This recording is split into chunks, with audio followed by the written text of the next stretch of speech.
Ariel Helwani reacts to Conor McGregor versus Michael Chandler being officially canceled. All right, I'm walking outside, but I want to provide a little more context to today's breaking news.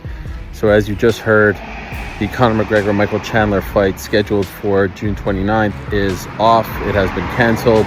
Conor McGregor suffered an injury about a day or so before that scheduled press conference in Dublin. That was early last week. And so that's why there wasn't a press conference. Now, the reason why they didn't want that to come out was because there was hope that the fight would still be on and that it would be all good and salvaged. And so you obviously don't want your opponent to know that you are hurt. Understandable. And so initially there was obviously some anxiety over the injury. Then there was optimism, as I've reported all along, and they started to re-promote it, and Michael Chandler did an interview about it and all this stuff.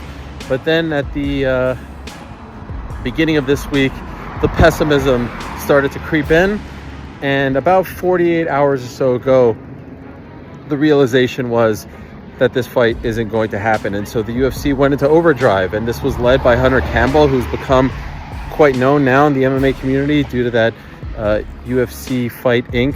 docuseries on Roku. And they reached out to a bunch of people.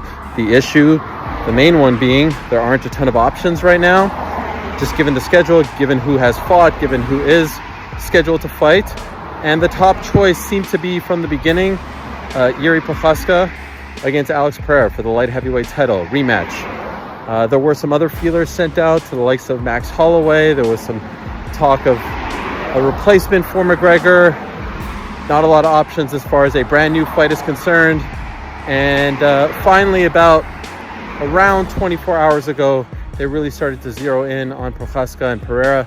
Procházka was in from the start. When he did that interview at the Octagon show, he was not referring to this. He was referring to perhaps the Perth card later this summer. Alex Pereira was the big hurdle, mainly because he's in Australia doing a seminar tour, taking some time off, but has continued to train, I'm told. He also had those 2 broken toes. One suffered before 300, one suffered during his win over Jamahal Hill at UFC 300. But the man is stepping up again. Less than 10 fights in the UFC, and he's doing another incredible thing. The 2 MSG fights, 300, now stepping up. Obviously the other big fights as well. Double champion, all that stuff. And so nothing was ever going to compare to a McGregor fight. Nothing will compare, nothing can compare. But the UFC pulls another rabbit out of their hat and they get it done. Pereira Procházka 2 is on. New main event, UFC 303, June 29th. Ariel Helwani would also tweet, "Alright now, single file line right over here for everyone to apologize. Hurry up, I ain't got all night, jabronis." Ariel Helwani then follows up with, "Petty Wani makes a return tonight. Allow me to retweet a few favorites."